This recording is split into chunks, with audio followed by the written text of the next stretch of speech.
Bit of an old V-new idea here. So very cheap second-hand R11. Can't remember the exact price it'll come up. These were never under 100, over £100, any of these. MP600 from Mizuno. Very old driver. Ping G10, which you see me do stuff with before. And my current driver, Cleveland XL launcher. I've got some numbers from inside. We're out here at La Cala in Spain, and I'm testing old V-new. Just how much can you get for your money, even if you don't go in for that brand new market glove going on? Drives about to be hit in the comments down below.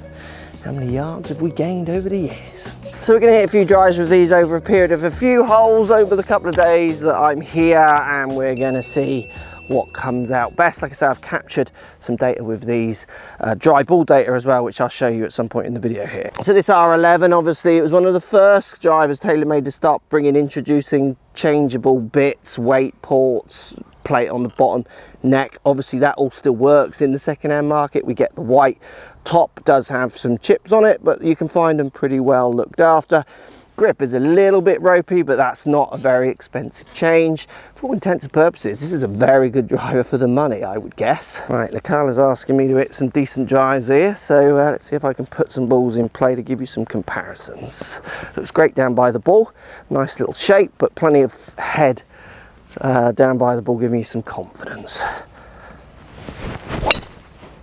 Yeah, that feels nice. Up the left side, but it feels good. It's a slightly duller sound. It's not the most kind of, what shall I call it? It's not the most tingy of sound, but feels absolutely solid. And I don't reckon these numbers are going to be much different in this one. Like, this feels like it's going to come off the face as fast as any Taylormade driver. Ping G10, no adjustability, so you're stuck, which makes these harder. So I've got a 9 degree, and that's like you're not moving that around at all. Original Ping grip, looks lovely down by the ball, black top, silver face. This goldy shaft, looks slightly smaller head, but I think it's pretty much the same size without looking at the stats or the specs of the club. It's louder, like that's nice. Really nice. It's got that pingier sound that you would expect. To be fair, it doesn't feel much different to a normal Ping of today. It feels solid. Mizuno MP600. I've got these set into the draw setting because it's slightly fadey for me, so I'm trying to get the most out of it. But you've got a weights track you could put on the bottom here. You've got no changeable neck. Looks Mizuno beautiful, similar to the Ping. Looks good down by the ball. Sits nice and neutral.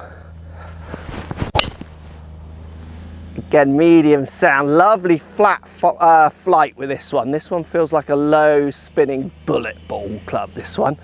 I do think if you've got certain amounts of speeds, this one could really rock it. Then lastly, we're going to put my Cleveland XL launcher into the mix, see how they compare up. So I would say modern drivers compared to those days of that one, this one feels bigger down by the ball. Obviously this is a bigger version, as in you'll find more modern ones that shape as well, but I think they're all that little bit smaller looking, even though they might be the same cc, so head size, they just flatten them out.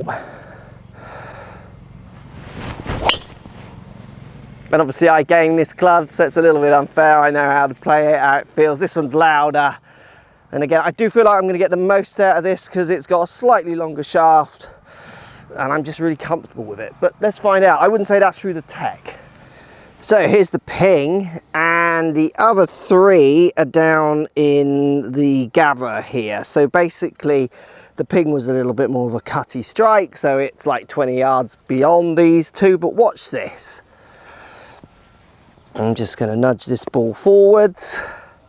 You're going to watch this one go, because there's a big gather here. And what I think is interesting with this is, so they are now all, so as you can see, they're pretty much now all in the same spot, with my one being the fraction longer, but it's just a big gather. So what you're going to find with these, I think, which is really interesting, we're going to go to the ball numbers in a second, the indoor dry, like sterile numbers, to try and keep it as like fair as possible, because obviously when you work bounce into play, you can say, oh, well, that's not a test, is it? Because like one's going to get a big bounce, one's going to get a small bounce, but the other point is that's how golf is played. So I'm going to show you the dry ball data, and you're going to see how these drivers all compare, and we're going to keep doing some more tests on the course to see if the little fraction of numbers that we see different between these clubs actually plays through on the course. Because think about it, if the differences are really small, which if you've watched lots of my videos over many years, you'll find that obviously there isn't that much in modern tech really, then how is that ever going to play out on the golf course? Like, what really are you buying into? These all very similar, but we're relying on 60-70 yards of rolls, so there's so much unpredictedness, but then this is a place that we want to play golf at, so there you go. Interesting. Let's look at these dry ball numbers, see which one came out on top. So Ping averaging 277 with a 10-yard standard deviation on distance, 278 for the Taylormade with a 6-yard standard deviation, and 273 with the Mizuno with a 3-yard standard deviation. So you could argue that the Ping and the Taylormade are the longest, but those standard deviations, including the Mizunos, cross them all over. So I reckon if you just keep repeating this test, you might see the Taylormade and the Ping squeezing out a few yards further, but you'd struggle to see it on the course because you're going to get one that's 10 yards shorter on the Ping, and then on the next shot you're going to get one that's 3 yards longer on the Mizuno, you know, totally changing those distances around. Spin numbers, Taylormade coming out slightly on tops for lower spin, but again, the Mizuno is the tightest standard deviation, 2.5 with 150 standard deviation on the Mizuno. That's crazy, which is why it's tighter dispersion, short and long, really, which you can see from the blue circles up here at the top. So again, I think with the standard deviation crossing these over yet again, we see very tight similarities, a fraction more ball speed from the Ping, standard deviations crossing them over. 3 very good drivers, and that's about where my averages are at the moment. If I can get the 160 ball average at the moment, I'm doing very well. So 158, 157, 157. Like, they're as good as a modern driver in the numbers for me.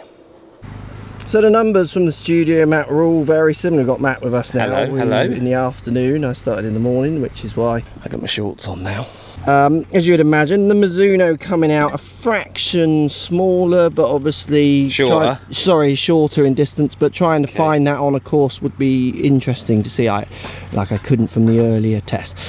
Gaming position, like you're going to hit them. Which one would you prefer out of those? Do you remember any of these? G10, I already know. Okay. Why did you game the G10? No, I just love the shape of it. It's like a proper bomber, isn't it? Yeah. Actually, the Mizuno's a bit like it. Actually, it is very like it, and what I noticed with the Mizuno is you do get that really nice flat ball flight with it. It was like a low spin, deep bomber. Bit more of a like onset in front of the hosel with the Mizuno compared to the Ping, but like G5, G10, G15, they were all similar and all good, I thought. Don't know why you would buy a white driver. That's because you're a little bit on the anal-age side. And these had a problem, these did. Well, there's a few things that this is comedy about, in the sense that this moves the lie of the club to sit it close or open. I hover my driver. Yeah. Along with 99% of people. When you actually look closely, people always, there's a few people mentioning about why is Matt hovering his driver. If you look at me, if you actually look closely, I'm on the ground, and then before I start, I'm up before I go. Yeah. And you find that's very common with lots. And I had, this was pro shop days. People used to come in and their tee was wedged in there. Yeah. Smash this to pieces, cut down, hit down on it, and bang, and your tee would be like this. Yeah. That's a good point, you know, because I'm buying these cheap, and the idea is, can you get what you want out of cheap drivers? The way I hit the ball, I can't imagine ever jamming a tee in there. In fact, maybe that's a challenge we should do in another video. Can we do it? I like the look of the white, and I get why they did white as well. Many reasons why they did white. They wanted to define themselves different from the rest. Yeah. And think about TV. As soon as you saw a white driver on telly, you knew it was Taylormade, because if you think about the golf ball, if you just put the golf ball, that golf ball from a TV standpoint is a white golf ball. Then there's a Titleist, a Callaway, a Strixon, a whatever. Yeah. So having something that defined it was clever marketing. Yeah. Let's see if you notice any difference in the feels. Gonna go with my worst looking one at first. Okay, so Taylormade. Doesn't look like it's got much loft, this thing. I've got it down at about 8.5, I think. Oh, chill out. Crikey. Yeah, good shot. It's louder, That is different to modern, isn't it? Yeah, it's like tingy, loudy, hollowy. Tingy but wants to be dull. Yeah. Kind of. Yeah. Ugh. Not a fan of that. I actually like the R11. This is cool because this used to be my favourite shaft when I was a kid. Everyone liked these shafts. They were in everything, weren't they? Yeah, absolutely. Is it the Pro Force V2 or something? Oh, stop it. Yeah, it is, yeah. I wonder if it's handcrafted back in those days. This is cool and it's adjustable. Yeah, and I got it in the drawer setting because it tends to be a little cutty for me, so we'll be seeing how that. Obviously Matt would have it all fit up for him as much as you can, but that's something as well to bear in mind. In the second-hand market, you're going to be limited on the ideas of fitting. Yeah, it does look nice there. It's a bomber. Yeah. What's this bomb? Yeah, it's good. Little drawer again. Similar. Yeah, nice little drawer. Not sure we're going to get it down. It's a good shot though. Now my favourite. What about the sound of that? Again, it's got... That was different sounder. Yeah. That was... It didn't have the ting, I don't think. No, it's not. I think it's much of a truer sound. Not that that's the right word, but as into classic golf drivers. Yeah. And this is definitely my favourite. Well, I think we're close to gold standard in G10. Yeah. Not a surprise from Ping. I think we're close to... This is what Westwood used for ages, for like I think. Yeah, if it wasn't that, it was one of the very close ones. I just don't...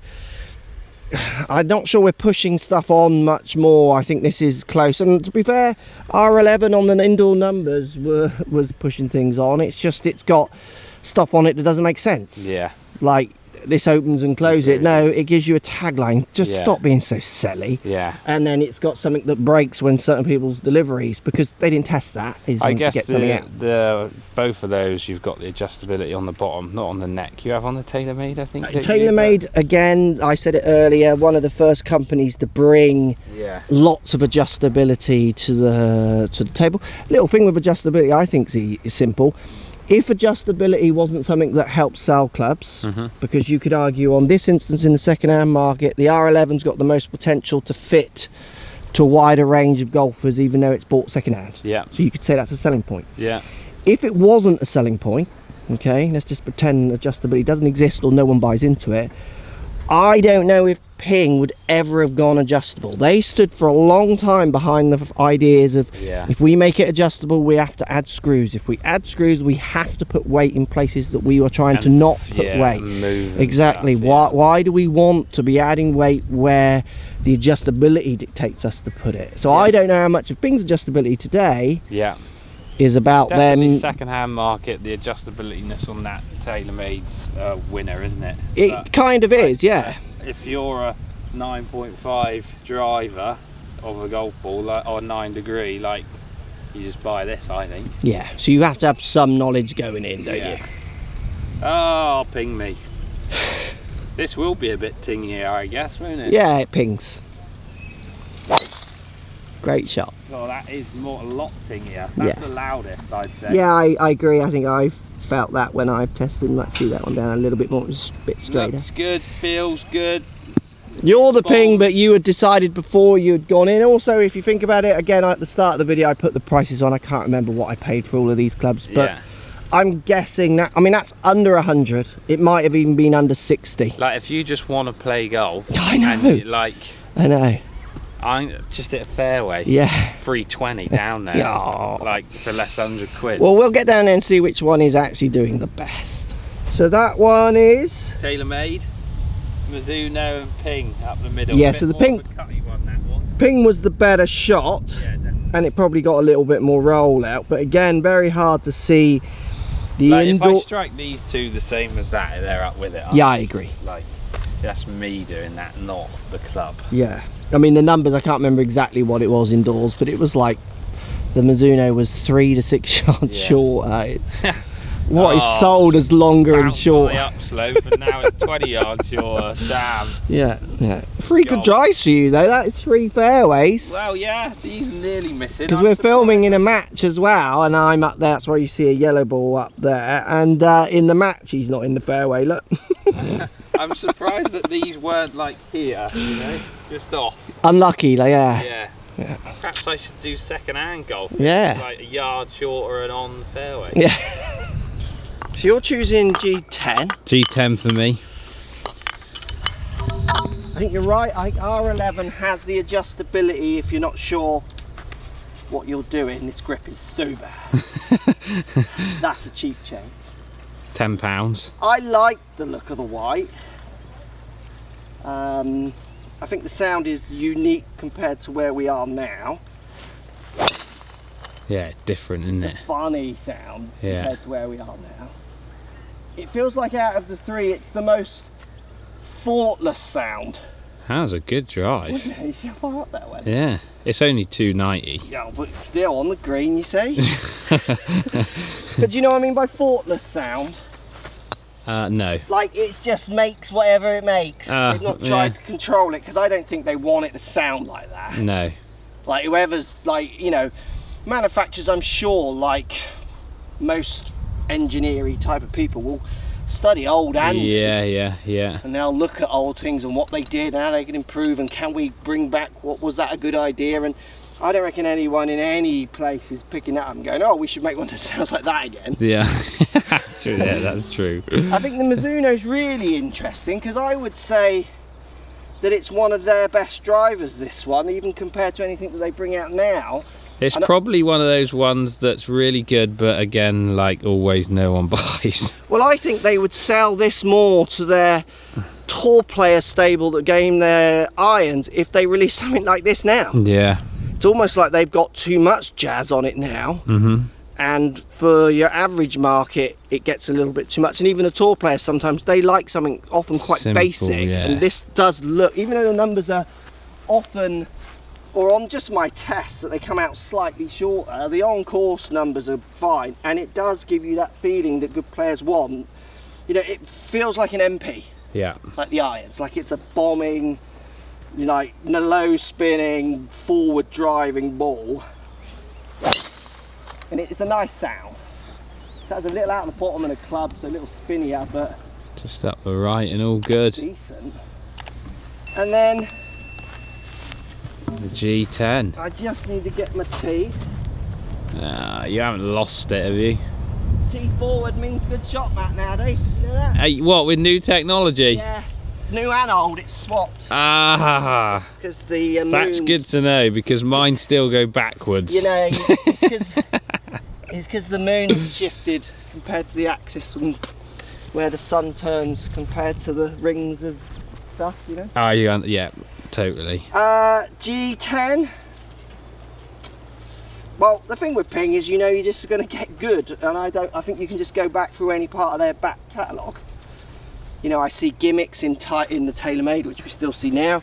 I see actually truer in Mizuno and more gimmicks now. Yeah, Mizuno over the top now, I think, personally, on some of their drivers. I see almost more gimmicks in a modern Ping compared to this. Yeah. I think what we are hopefully seeing or showing from this video is that you can get some, I towed that and that's done really well, some really good drivers for not much money. The only thing you're going to lose out on is knowing what you're getting, because you can't get them custom fit. Yeah.